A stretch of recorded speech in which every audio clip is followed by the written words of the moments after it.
প্রশ্ন করার জন্য সাংবাদিকের চাকরি যায়, সেই দেশে মুক্ত গণমাধ্যম দিবস পালন করছি আমরা। অবাক লাগে, আমি বিস্মিত হই। জানি না আমি কাকে দায়ী করবো এর জন্য। আমি কি সরকারকে দায়ী করব? না। আমি কি মালিককে দায়ী করব না।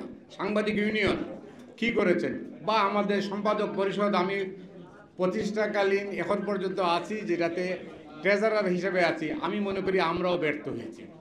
যাই হোক, আত্মসমালোচনা আমাদের দরকার, আমরা আসলে কতটুকু করতে পেরেছি। তবে এটা স্বীকার করতেই হবে, পরিস্থিতির উন্নতি হয়েছে অনেকখানি। 1 বছর আগে যে অবস্থা ছিল সেই অবস্থা এখন আর নেই, অনেকখানি পাল্টেছে। তবে আমরা হতাশ হচ্ছি বেশ কিছু অ্যাকশনের কারণে। নুরুল কবির কিছুটা মেনশন করেছেন। ওয়ালটন আবারও মিলিনিয়ার অফারে ওয়ালটন ফ্রিজ কিনে আপনিও হয়ে যেতে পারেন মিলিয়নিয়ার।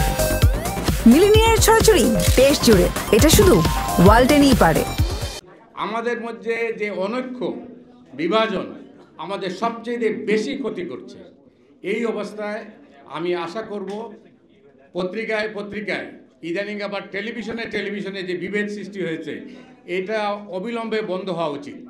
তার না হলে আমাদের যে উদ্দেশ্য লক্ষ্য নিয়ে আমরা কাজ করছি গণমাধ্যমে, সেই উদ্দেশ্যটা ব্যাহত হবে, বিচ্যুত হব আমরা সেই উদ্দেশ্য থেকে। জাতীয় নেতৃবৃন্দ, বিশেষ করে বিএনপি মহাসচিব এখানে আছেন। মির্জা ফখরুল ইসলাম আলমগীর অত্যন্ত সজ্জন ব্যক্তি। বিএনপির আচরণ আগের থেকে অনেক পাল্টেছে, এটা আমরা লক্ষ্য করেছি। আশা করব তারা যদি ক্ষমতায় আসেন, তাহলে পরিস্থিতিটা এখন যে অবস্থা আছে ওই রকমই থাকবে। ভবিষ্যতে আমরা আবার গণমাধ্যম দিবসে সরকার এবং দলের সমালোচনা করব না।